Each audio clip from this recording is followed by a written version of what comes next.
Forget to record. Hello, everybody. Good morning. That's early in the morning for Heidi and Bena and people from Brazil and the East Coast of America. Thank you for being here, and good afternoon, good evening, and people from Melbourne, so that's late evening as well. For those who don't know me, I'm Shonal Agarwal, Director of Chapters International. And I just have to say, I am honored that you all are here on a Sunday morning, afternoon, evening, whatever. It's a Sunday, guys. Thank you for being here. Thank you for giving up even that 1 hour. It means a lot to me. I am going to hand this over. Before I hand this over to Nancy, I'm going to say this is going to be recorded. Nancy's put the link. You will get an email with link as to our YouTube, the Chapters International YouTube channel. So, but if there's anything, please put your questions, everything into the chat, and Nancy will be looking at it. I don't think I need to really introduce Nancy, right? Because everybody knows Nancy. But anyway, this is Nancy, my dearest friend from Luxembourg, and I'm waiting for the day we can actually meet. So Nancy, on to you. Thank you, Shonal. First of all, it's always a thrill to be here with Shonal. I just adore her. We've known each other for over 10 years. And for me personally, I put this in a tweet. This to me is one of the highs that I could have as an educator, because both Bena and Heidi have been instrumental when I started my career in curriculum. So I was actually nervous. I was nervous for today. I was like, oh, I hope I don't mess up. I hope they're nice. And you guys are totally nice so far. So we're thrilled. Like, this is huge. And all of us who are in this area of education, this is an honor to have you both here. So thank you, Bena. Thank you, Heidi, for being here. It's really going to be quite a morning. Just to let you know how we're going to be working for today. The chat is open, so please use that opportunity to put in your questions based upon anything you're hearing from Heidi and Bena. And also, I'll be looking at trends and patterns with your questions, and we'll have natural breaks in terms of me submitting those questions, but it's really looking at Bena and Heidi, looking at habits. We're looking at the habits of mind, we're looking at their work. And so really, I'm going to stop talking and I'm going to put their websites, because I could spend an hour just on their biographical data and their achievements, but I'll just give you some links because I want to start this conversation with Heidi and Bena. So thank you so much. Let's begin, and with just how we're going to start off. Well, good morning, everybody. Good morning, Bena. How are you doing? Good morning. I'm feeling good. Great. We are delighted to share some ideas and to learn from your questions and from Nancy and Cheryl, and we thank Chapters for hosting this event.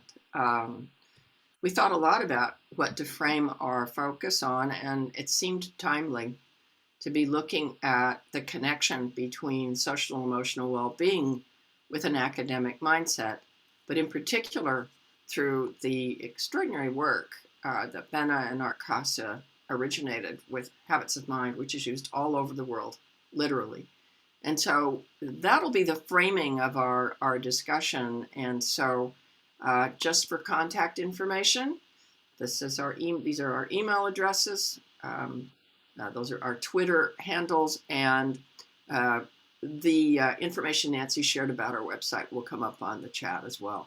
So Bena, I've known Bena for decades, really literally, and we have collaborated in projects and work all over, and it's always a pleasure. We really enjoy collaborating, and I look forward to learning with Bena today. So Bena, let's get started here. And do you want to frame our 3 questions, please?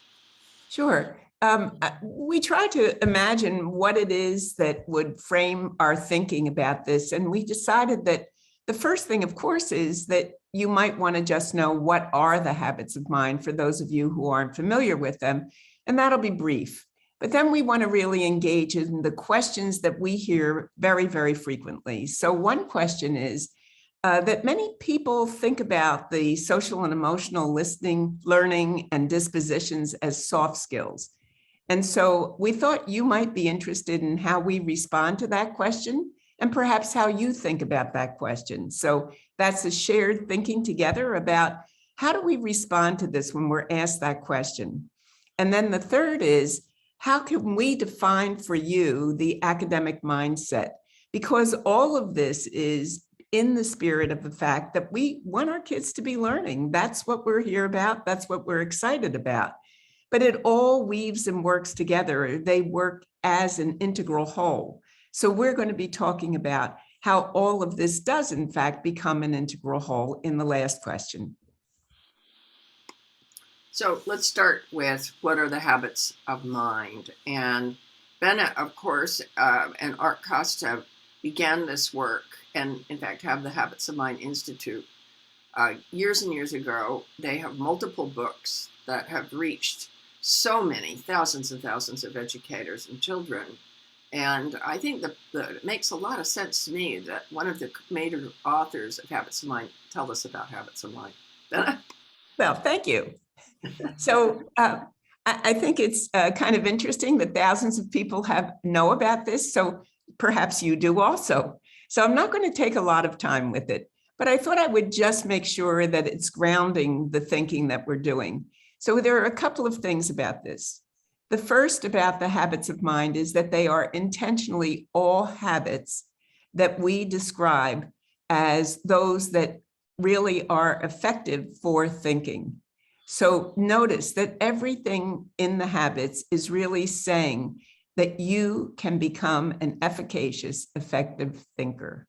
So it helps you with problem solving, and it helps you with your disposition for meeting challenges. It might even help you with your disposition or your attitude toward what we are going through with the pandemic. For example, when students come back to school, if your students are back at school, and if they're in fact involved in some hybrid situation, or if they've never even had to deal with leaving school. But let's just think for a moment, in this moment when we're all in the middle of this pandemic, what are some of the dispositions that helped you the most? And what are some of the dispositions that might have helped the students the most? When I say dispositions, that's what we're referring to as our habits of mind, a set of thinking dispositions. So another thing to pay attention to is that each one of these habits is an ing word. So it isn't, for example, perseverance, which is good. It's a noun. What we're talking about is persisting, ing, meaning it's work that you do. It's a behavior. It's how you become a persevering person. And so all of these habits are in that spirit. They're all about becoming. And so I know that, for example, and so Heidi, I'll do one between you and me. When we are excited about ideas, when I come bursting into Heidi's office and I say, Heidi, I am so excited about this. And I blah, blah, blah, blah, blah, blah, blah, blah, blah, blah, blah, blah, blah. And sometimes I realize that maybe I should be managing my impulsivity, because dear Heidi is sitting there looking a little dazed for a moment, like, where did she just blow in from? And then we have to sort of calm ourselves and get down and kind of start interacting together.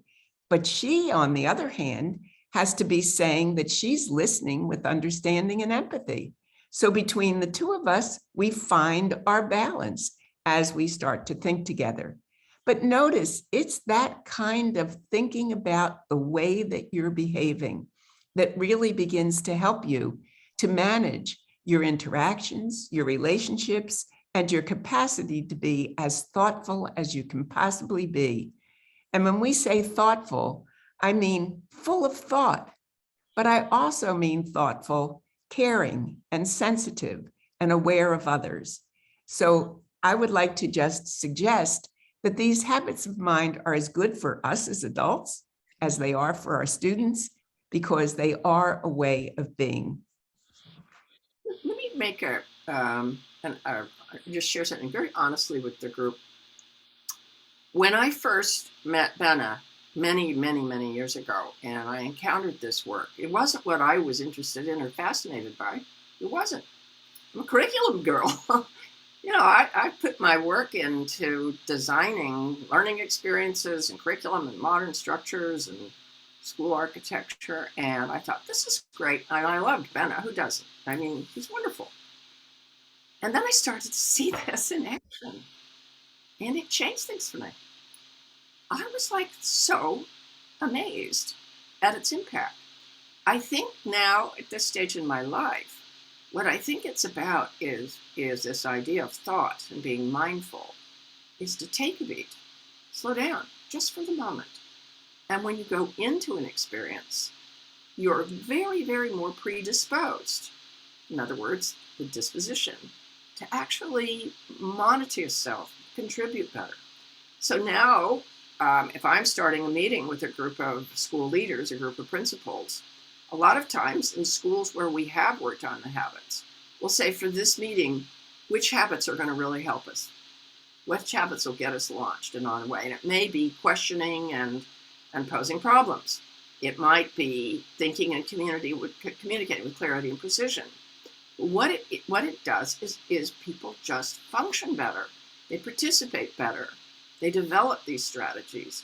I have learned the value of the 16 habits and how they can, in fact, create a huge difference, not only in children's lives, but as you just mentioned, Bena, in the lives of adults.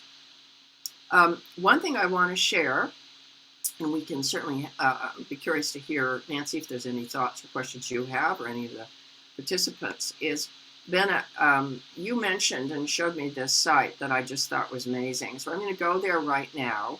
That means I'll have to open it, come out of the Zoom and go back. You know how that works, that a Zoom won't hold, it'll only hold one image at a time.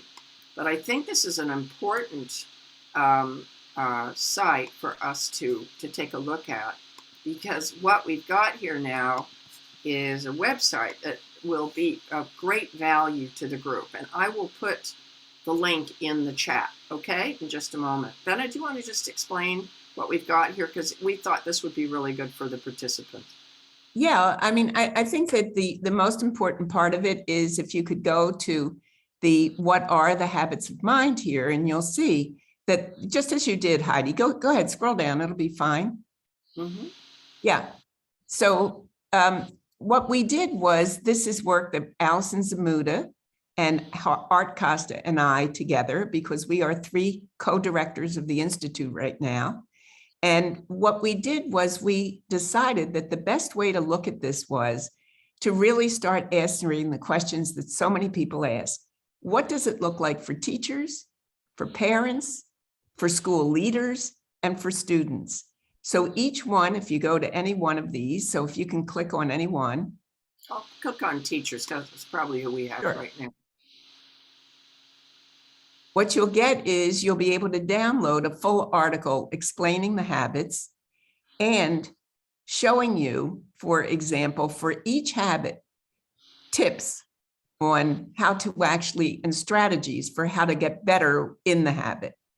So that's just the idea that each one of these is a free download, and we invite you to go and to download them. And then we also have it so that you can go one habit at a time if you're doing that. I noticed that there is already a question in the chat about the habits, and asking the question exactly, which is it good to start with one? How do you begin? What about cultural differences? So I'll just say very briefly that what we've learned is that it's an international language, which is that the habits really are an international language, because these dispositions are the dispositions of students and people from around the world. So it's not specific to a culture, but you need to make it specific to your culture. So for example, I know that there are many people who have decided to translate the habits into their own language so that students have it both in their language as well as in the language, the English language. We have world language translations that people have sent us. It's all on our website. And what we suggest is that there's really, sometimes people start with 3 or 4 that they feel are most important to their students at this time, and then they begin to blow it out and have more. The thing that's so fascinating is once you get into using the habits of mind, and the students as well, you'll learn that it isn't one habit that you're using. For example, when you're persisting, very often, you're persisting But think about it for a moment. If you keep persisting and something isn't working for you, you're just plain stubborn. But if you persist and you try something and you stay with it and you give the effort, you realize I better be thinking flexibly. What other alternatives do I have? If this isn't working, what else can I try? So you notice that sometimes the habits cluster and they work together. So the interesting idea is get to know them, get to know the landscape, and then also get to know where you can use them best, when you call upon them, how that helps you and benefits you, and that as you value them, how it begins to help you to feel more competent, more confident. So that's really the idea. It's choosing which ones, getting started, and gradually expanding the landscape. And we have many getting started ideas on our website and with the various programs that we do. I was just going to say, Deanna, I hope that answered your question. I think another question that came up was the idea of the parent involvement with the habits of mind. How do you see that triangulation between you have the student, you have this teacher, and then you have the parents? So you have that common vocabulary, that common understanding to get that deeper understanding. You know, what I really love about working with parents, and I just did a parent workshop the other evening, is the idea that they really think they always need to rescue the kids. So when my child says to me, oh, this is too hard, I can't do it, they jump right in. How can I help you? What can I do? And then we get the complaints in school that say, I don't know these new strategies for math. I don't know the way you're teaching them. And what's so interesting to me is that when the parents realize that their best strategies for working with their children and keeping them to persist is really to say something like, so when you are stuck and you can't do this, when have you been stuck before and what have you done? For example, and notice that now I'm taking another habit, applying past knowledge to new situations. And so I'm saying, do you remember when you tried to ride your bike? Do you remember how hard that was? Do you remember how you got up? You tried again? Oh, you fell. I bet that wasn't the best idea, but you fell, but you know what? You got up and you tried again. And every time you tried again, you got just a little better. So what can you do with this problem? Go back and think about, have you ever solved a problem like this before? What did you do then? How might that help you? And if after you do all of that, you're still stuck, write a note so that when you see your teacher tomorrow, you can find out what strategy you might use next time. In other words, we try to help parents understand they're coaches, they're not teachers, they don't need to do that. But when you continuously coach your child for better thinking, they become better thinkers. I love the idea that the parent doesn't have to take on that responsibility. Even when they start going into high school and the parents like, I don't know AP geometry or geography. Like, you don't need to, but imagine that you started asking, thinking and communicating clarity or, precision that helps the parent with that conversation with their child, rather than worrying about knowing the content of IB biology or something. Yeah. For sure. Yeah. So I guess we're going to move on to the second question. Many people consider social and emotional learning and dispositions like the HO habits of mind or soft skills. How would you respond to that? So, Heidi, do you want to take it for a moment or? No, I think you're driving this plane really well. So I'll hop on. Gee, I haven't been traveling for a while. I'm glad I'm still able. Maybe it's because we've got all these people from all over the world. Yeah, anyway, yeah, we've flown to many of those places for sure. Yeah. Well, the thing I'd like to start with in saying this is that so many people call these the soft skills. I mean, that's something that they refer to, and I would suggest they are the hardest skills to learn of any. It is really hard to learn to listen with understanding and empathy when you're full of your own ideas and you just want to hear yourself talk. That's hard. It's really difficult to think about all of the things that we think about when we're trying to generate and be flexible and build ideas.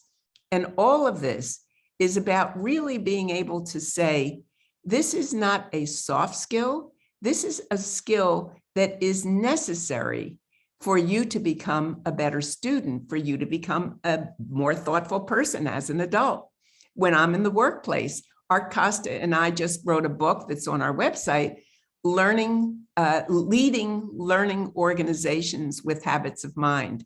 So notice what we're saying there is leading. You're a leader, but in order to be a leader that's effective in what we're referencing as a learning organization, an organization in which we're all dedicated to our work getting better regardless of our business as a learning organization. And then we're saying, how do the habits of mind help you? And you will see that in business, this is something people are always talking about. Can they be communicating with clarity and precision? Can they be thinking flexibly? Are they generating new ideas all the time? So we're suggesting that when you look at this, this is not soft skills. These are essential skills for thinking, creating, innovating, and building the relationships of interdependence. So let's just talk for a moment. When Allison Zamuda and I co-authored the book Students at the Center, we were asked all the time for personalizing learning. We were constantly being asked, well, am I doing it? And so we thought, what can we describe that gets at it's a personalized experience when you're doing? And through our research, we came up with these 4 attributes. So the first we call voice. And so if you will switch the slide out, thanks. In voice, what we're talking about is not only that they recognize the power of their own ideas, but that they're open to shifting their ideas. Last night, actually, I saw a wonderful movie, The Great Debate, and it was really all about how you learn to debate because you can get yourself inside a perspective and really be flexible about thinking. But that voice in the debate that was so powerful reminded me of the idea of what we often call dialogical thinking, which is that not only can I talk about the debate from my perspective, but I can also talk about the debate from your perspective.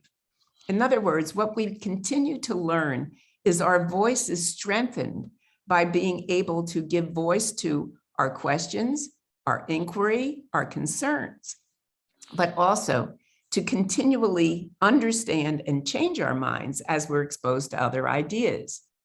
In co-creation, it's the same sort of thing that we notice. So we see in classrooms that are highly personalized and using habits of mind, that there's a lot of interaction that suggests, for example, recently I saw a teacher who was doing something around classroom rules. But instead of saying, and these are the rules that I believe we will have because they're so important for us to be able to be together, and especially at this time, we're just coming back to school, our social learning is a little bit off because we've been so isolated. So what can we do? And how might we co-create ideas for what rules will work for us in this situation? So notice now, instead of the problem of the kids aren't used to working together anymore, the kids are wearing masks and they're not seeing each other. Instead of that being the problem of a teacher, that is the co-creation of the solution with the students. And what always amazes me is how incredibly rich it is when we invite the students to the table. So co-creation is about those opportunities in which we really have our students working with us, not only working because of our assignments. And then social construction. And social construction is really about the idea that we recognize networks, that we recognize that there are many, many ways to investigate and develop our ideas, that we can change our ideas and create new performances based on prototypes, In other words, that in social construction, we are building something. We are building it because we keep deepening our understanding, because we turn to the expertise of others to construct new meaning. And then self-discovery, where in self-discovery, which is the one that I always find kind of interesting, because what we used to do is we used to always think and imagine, well, of course, the kids are with us, so they know what they're about. We don't have to make a big fuss about that. They're learning. And when they're learning, they feel good about it. And I think the question that we began to understand and deepen is that sometimes they don't know what they're good at. And sometimes what's easy for them doesn't feel like something so good. Like, hey, that was nothing. I did it. No big deal. And so rather than thinking no big deal, maybe what we need to do is help them to understand what you just did is a big deal. And it's a big deal because you were using these thinking skills.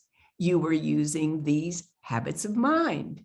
You were developing your muscle, your brain muscle. So it wasn't just that you got an A in this. It was also all the processing and thinking that you did to get there. Because self-discovery is where kids really understand not only what they do well, what they need to do well, but how that begins to envision and their aspirations, where they might go, how they will become, who they will become. So we feel that students reflecting on themselves as learners becomes very important. And so in the end, they become more self-directed because of that knowledge. I was thinking about this question, and it seemed to me that the semantics are off. That if we're saying soft skills equals the human experience of social and emotional health of who we are, and we say hard skills equal academics, I think we're in trouble.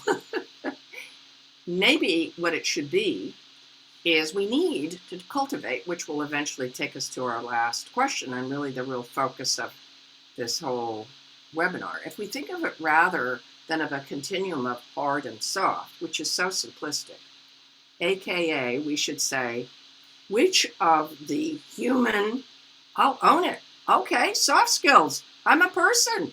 I want to be more emotionally adept and in tune. Which of those are easy for you right now? Which of those are you pretty good with, and which of those are more challenging, and which of those you're kind of working on in the middle there. And if I were to look at that, then it's different, because I might say, I'm pretty good at flexibility. That's where I'm marrying the habit of mind with the emotion. I might say something like, it's hard for me, let's say, to show my sadness, or it's difficult for me with my anger. I could have, it's easy for me to show humor. You could see that if it's easy and challenging, academically, don't we have easy academic skills? Are some of your students able to say, well, it's really easy for me to do that alphabet. I got that puppy down.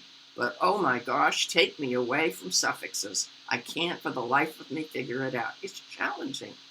In other words, instead of putting I think a very arbitrary, almost defensive posture when I hear it, well, those are soft skills, meaning, well, you're probably really struggling with them then. That's what I'm thinking. Or the academics, they're always hard. Maybe they're not so hard. The idea is to lay it out. What I love about what you've shared with us, Bena, in your work with Allison, is you're really kind of translating it into practice here. Because these are ways where you can begin to cultivate that combination of the habits of mind, the dispositions, with an academic mindset. This really sets the stage, I think, for where we're going, because you can work on social construction in your work, in your investigations, in self-discovery. Heidi, when you were talking, I think one of the things that you reminded me is so important, and I think it's really, there's a readiness for doing the level of work, like people call them the cognitive skills. They're all cognitive skills. That's right. So I think, but when you have to have a readiness for, let's say, math problem solving, when your mental state is, hey, I'm barely able to solve my problems right now and getting to school on time, and you're asking me to put my attention to math problem solving. So there's a certain amount of readiness that you have to have. And I think that's why people have now moved into a lot of the work, for example, with Mark Brackett on the zones of being able to know what zone are you in, because what it does is it helps you cognitively. So it's a social behavior, it's an emotional behavior to cognitively label, to name it. There is so much value in being able to say, I really feel angry right now. That is something that you really, saying it kind of puts it out there on the table. This is where I am. Then the next thing is, though, to not just leave it there, but to say, so what kinds of things can you do to get yourself out of that? And kids have all kinds of strategies. Teachers have strategies. You can take a moment. You can catch your breath. You can do a lot of things. But the most important thing is to know that the shift from that mental state to being able to be in the classroom and do the work of, for example, curriculum is really defined by the nature of the work you're asking them to do. Because if the work that you're asking them to do piques their curiosity, connects with who they are, helps them to feel that this is not as hard, perhaps it shouldn't be as hard, perhaps there's a warm-up thing that gets you going, but that the value of moving from all consumed with yourself to the world of ideas and the world of what we are trying to work with to keep you going, that's where I think you can make a mental shift that says, I can take myself away from that self-absorption and move out into a world of more of some of the other challenges. But again, and Heidi, I wish you would just talk for a moment about it, how much we think about the nature of the work and how important that is to really make that feel like this isn't just another task. It isn't just drudgery. It's something that you can do because it really can make you feel back in the game. Yeah, I actually think that what you just said applies to everybody on this webinar. Yeah. You know, I do. You know, we're not quite through this thing either. I mean, our behaviors are going to change. We don't know. If there's one thing it's reinforces the notion of impermanence. I mean, we have to talk about thinking flexibly. And I think what you raise is, and it really does lead to our next question very directly, is how our personal dispositions, our awareness, our connection to what we're feeling opens us to be able to go out into the world and learn. Because if we're too much stewing and we're too unable to put a finger on what it is we're experiencing, share that, or have what I think in many ways, the habits of mind are kind of lifelines, honestly, Bena, because they give me a way out that helps me in my thinking. I had a specific thought about voice for a moment and wanted to kind of pull it together, for example. This is where all this really does get at helping kids function better in the classroom with their academic skills. If I ask students, think how many standards, I don't care if you do ATLs with IB, you're working with national or your own school standards. I looked at the list of countries we're going to have both the national schools, government schools, as well as independent private religious schools. Everybody at some point, almost without exception, is going to ask their students to be able to generate an argument to support a claim, or they're going to ask them for their opinion on an issue, or they're going to ask them to develop a simple story, a simple narrative about a character who they'd like to be. All of those at any level ask kids to show voice. And if I am not of a disposition, or I'm not emotionally in a place where I'm ready, to use your place, to go there, I'm going to crumble, or I'm going to slip back, or I'm not going to show the courage and the confidence. So the truth is, occurs every day, and so I think your point is absolutely right, about how this plays out. Nancy, any questions or comments before we move on? Yes. What do you think? Yes. This has been one element that really came up, was the idea of COVID and how the habits of mind have actually been elevated, because I'm looking at the idea of persisting, the idea of even applying past knowledge to new situations, and even one that it hits my heart is even finding humor. And what For sure. like, I know yes, I know we've gone through a horrible situation globally, but at one point, you think about what families are going through, and looking at some of the comments, the idea was mental well-being, and actually these aren't soft skills, because these are the skills that students and families needed to continue with the pandemic, with schools still being in lockdown. We still have, there's 161 people on this webinar. I wonder how many are still doing virtual learning.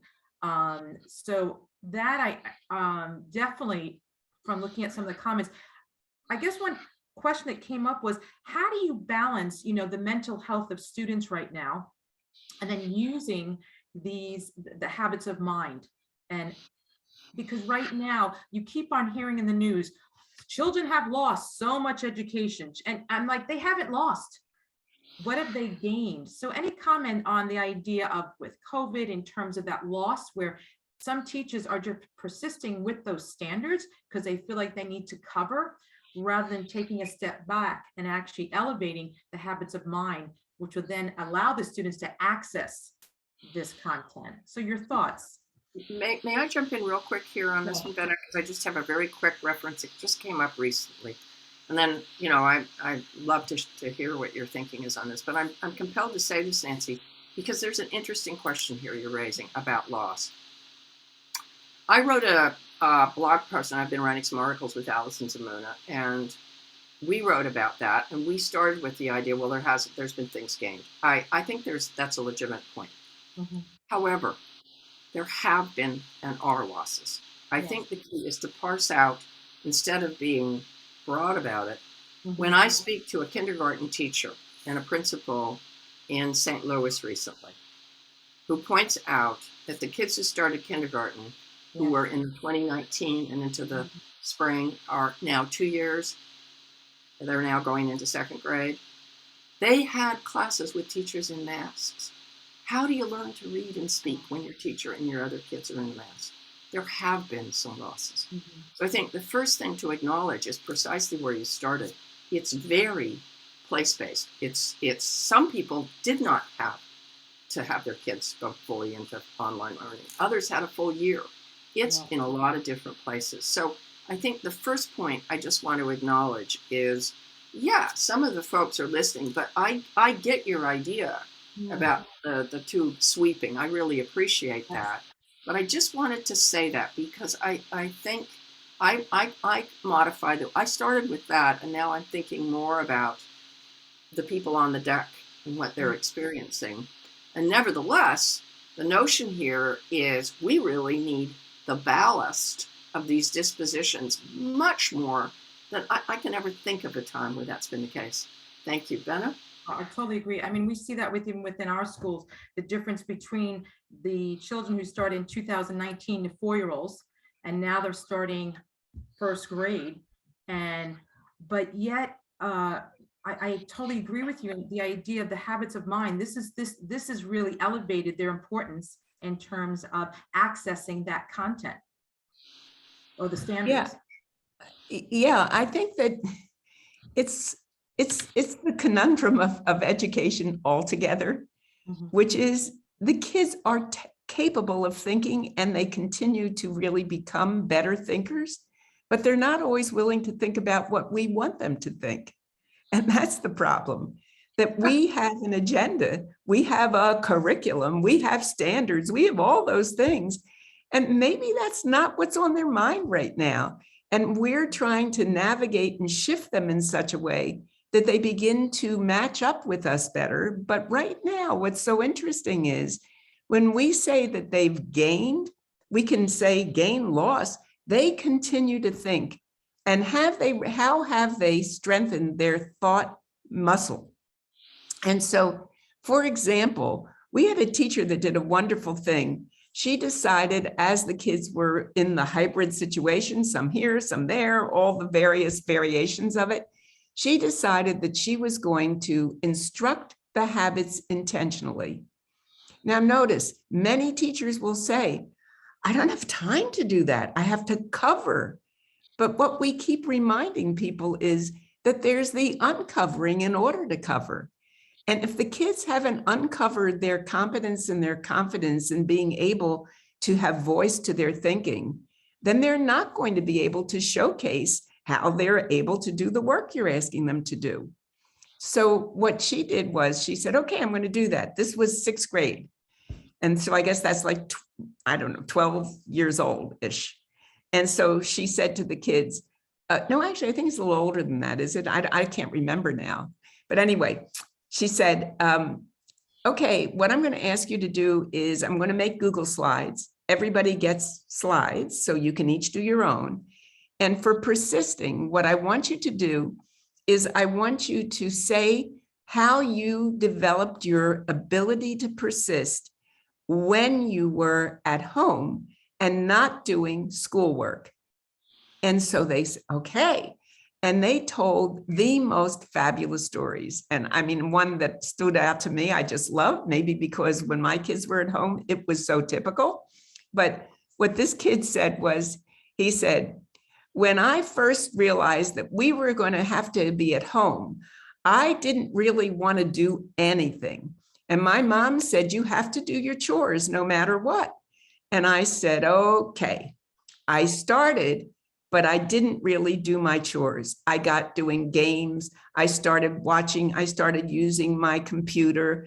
I watched television. And my mom said, you really have to do your chores. And I want you to stick with it and do them. And he said, and I thought to myself, okay, I'll try. But he didn't do it. And then he said, and I realized what was getting in the way was I really didn't have a plan for when I was going to do my chores. So I started, now notice, thinking about your thinking. He just needed that label, but he was knowing, he was persisting because the teacher said, that's the label I'm asking you to look at, persisting. So he said, so I thought, I'll make a plan.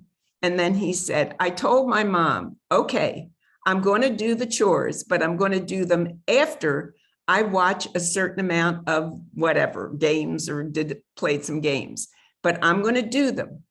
Then it got to the place where it got too late. And then I realized my plan wasn't a good plan. So notice I don't have to give you this. His story in the end game was, I learned that I had to do my chores first before some games, second after some games. So what did he learn? Well, if I were his coach, what I would say is, what did you notice about that? Because that's where you get the power of it, which is he learned you need a plan, thinking about your thinking. You need to chunk a plan so that, in fact, you don't try to do everything all at once. I have to do my chores and do them. Instead, chunk it out. Do a few, take a break, do a few, take a break. You learned a lot about how to manage yourself.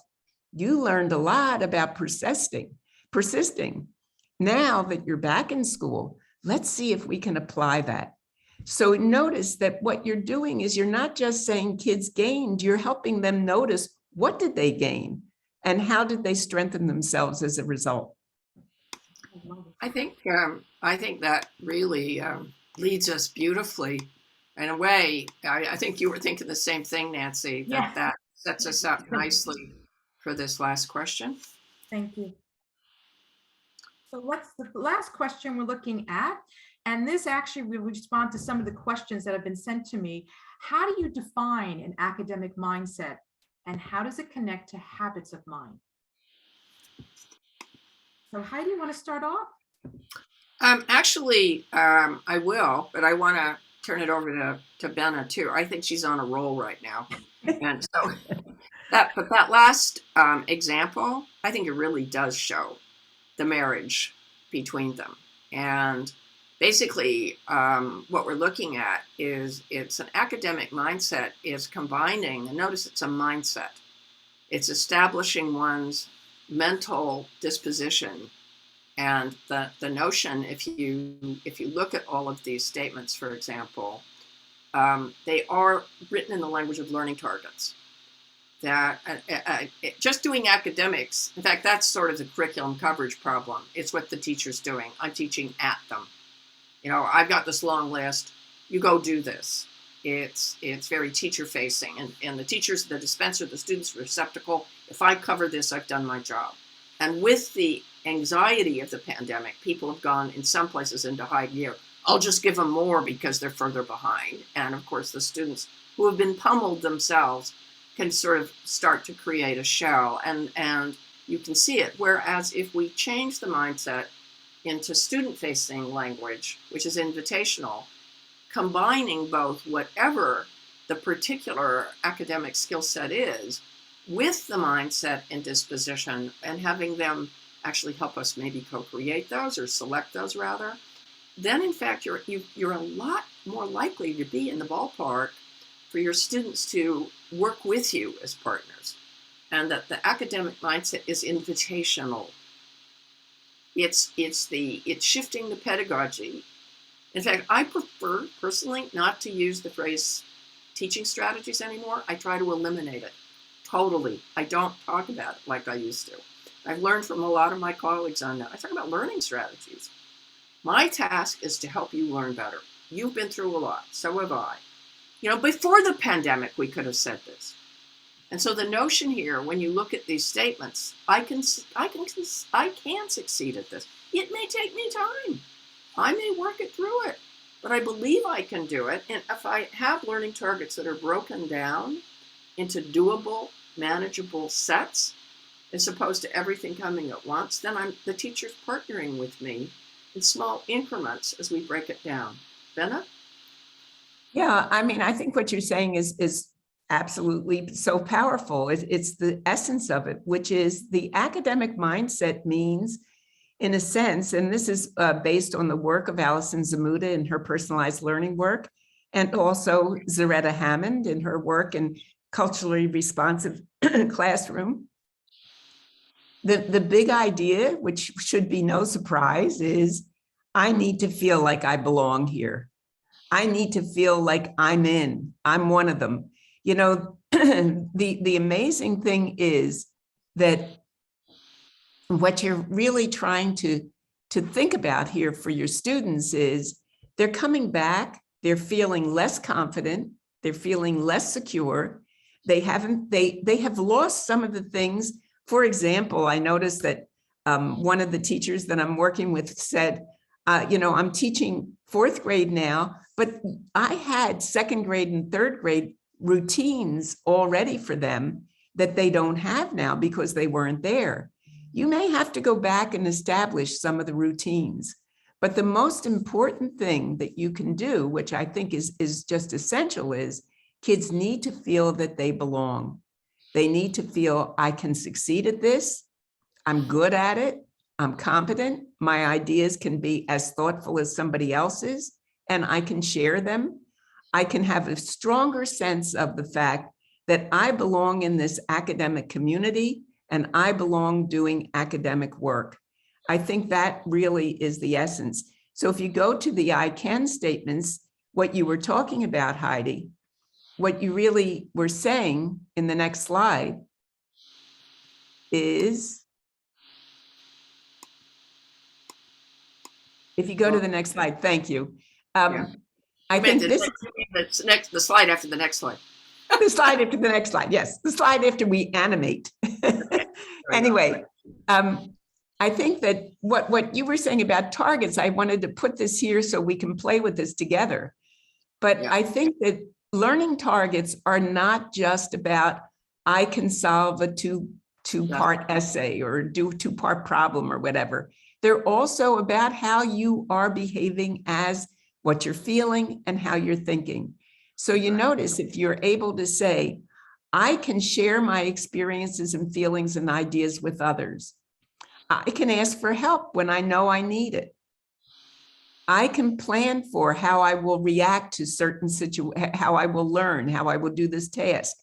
So these are just playful ones that one teacher we worked with did, but there are many ways that you can do this. I think the idea here is take the habit and then think about what are some of the I can statements that you can use to help students know this is a target in this particular instance. Let me add something here, and I'm going to pull up a link that we'll post. Allison and I just published an article with ASCD, their Ed Leadership, December issue. And one of the things I would say that is what do I do differently as a teacher? There's a few actions. One of the major points that we're making here is the infusion and making it natural of both habits of mind, even as you're working on laying out the academic target. But there's something else, and that is the standards were not written for students. In fact, they're really not even written for teachers in a certain way. They're just a taxonomy, and you have to make them more teacher-friendly in order to move forward. Most curriculum isn't written for students.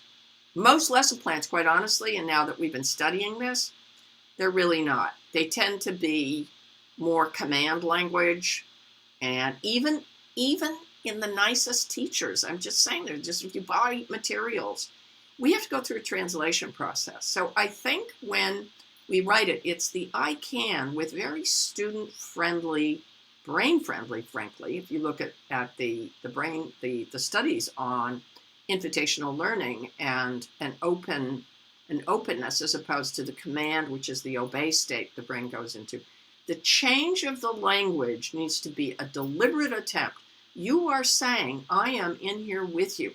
My point here is when we change the curriculum to make it both student-friendly, parent-friendly, we literally are changing the mindset when we do that. We are literally saying that. So it is, in addition to the very powerful point that Ben is making about build the habit in there, it's also rethinking what you're writing academically to make it so the kids understand.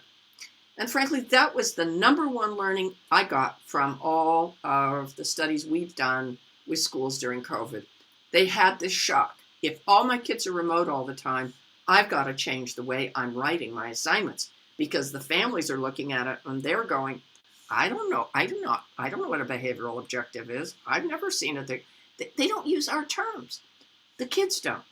So I think there's an action you can take to combine the way you're reaching out to your learners too. Thank you. Heidi, I just have to tell you, the PDF that's with that article is brilliant. Your learning target, I can research and present background information. I will watch. I will. I'll put the link in the chat. It's a brilliant, brilliant article on streamlining it. And that example, yes, it's on streamlining. That's actually a book we're working on. Alice and I are working on a book for ASCD on streamlining the curriculum, and we're learning a lot. Thank you for that, and I appreciate the reference. I'll put the link in, everyone, because there's a great example of the human condition, social justice that will really further exemplify what Heidi and Bena were talking about. Thanks. Bena, what is your thinking about the marriage of this sort of notion of marrying these with the learning targets? I'm curious, because I think even when we get the learning targets going, sometimes there's a tendency not to do the habits, and I think we miss out. Yeah, I agree. I totally agree. That's why I got going on all of this, because obviously I'm greatly influenced by you and Allison, because the three of us work together so often. And I just feel like it's been missing, because I really believe that what you say about the learning targets is essential. It's really that whole thinking about your thinking, chunking it out, making it small. But I think it's also essential that we start to put these into the work that we do, because how else will they discover the strength that they're building with the habits if we never put it in there in a way that shows them what they're doing? So these are just a couple of examples, but go ahead. No, I was just gonna say, I just threw these examples up. Good. Yeah, I saw you did it, so I shifted. But I think that these are examples from New York City. This should make you feel nostalgic, Nancy. All right. I'm doing a big project in New York City in District 30 and District 24, 2 districts in the Queens.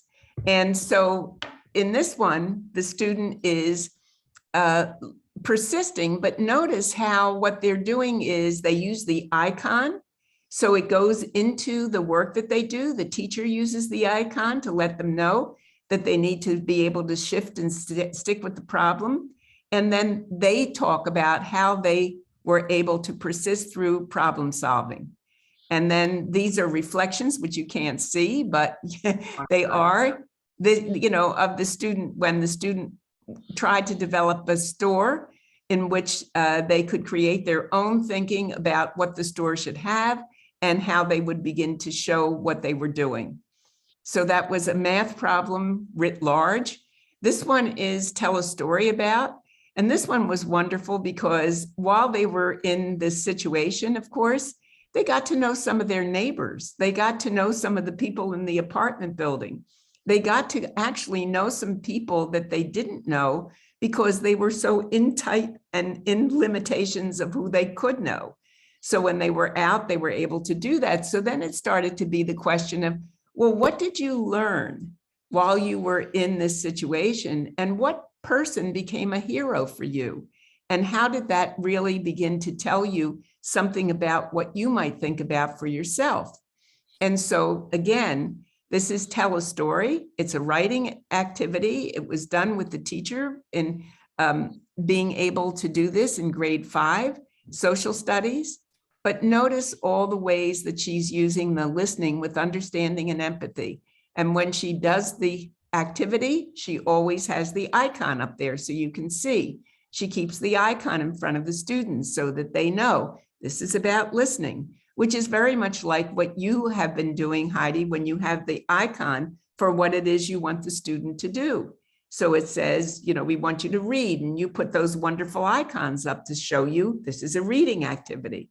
Well, this is a reading activity in which you should be perhaps also listening with understanding and empathy to what this person, this character is demonstrating.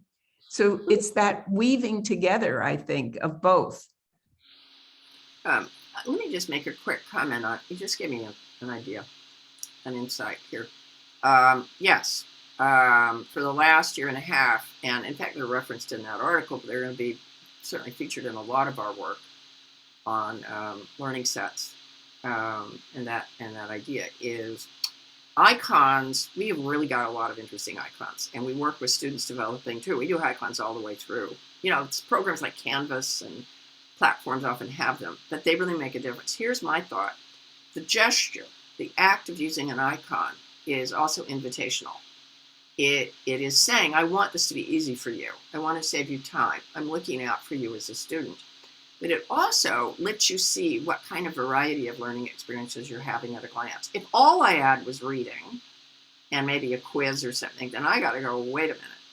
That part of it is I have an obligation to those learners. If I want to develop this academic mindset and create a disposition of emotional support, then I need to be providing deliberately and flagging that I'm doing that with my learners a lot of different ways of expressing yourself. So I could be a really nice teacher, a good teacher, a caring teacher, a pretty good academic teacher, and I could still be really limiting my kids because I don't give them enough ways to express themselves. So I think one of the interesting things that happens with these icons, it's not only for the kids, it keeps us vigilant, because wonder if all you do is persist all the time. Get this done, as opposed to maybe I need to look at some of the other habits. That the icons are great messaging for us as well as for the students. Do you want to share this example, Bena? And then I think we've got an open Q&A as we finish up here. Yeah, well, I think this example again is just how the teacher has the reflection after the situation. This is a teacher of special students with special needs, and very often we're asked, well, in special education, can you use the habits? I think, how can you not? I mean, for these students, they need to know what they're doing. They need to have the language. They need to realize, and this is really wonderful. These are just some wonderful reflections of students where they said, I noticed that I was persistent when I had to finish the math test. I was still a number 2 question, but then the next day I kept going. And notice what he's also communicating to the teacher. I'm not going to do well in a timed test because I can persist, but I need to have slowing up. I can't do all the questions in one shot. I may need the next day. And then he says, I go to the next question. Then I felt like I was never going to finish. I felt like I was in the dip, but I kept going. So you notice that he's beginning to realize what he needs to be able to be a person who can take what we refer to when he says in the dip, we talk about a learning pit and how he can go out of that pit by taking a backpack of tools with him. And in his backpack are math strategies for how to solve a problem, but there are also habits of mind for how I stick with it when I feel stuck. Okay, Nancy, we will, I think we've reached our time actually, haven't we? Everyone is just, the chat's going, people, everything you're saying is resonating with them.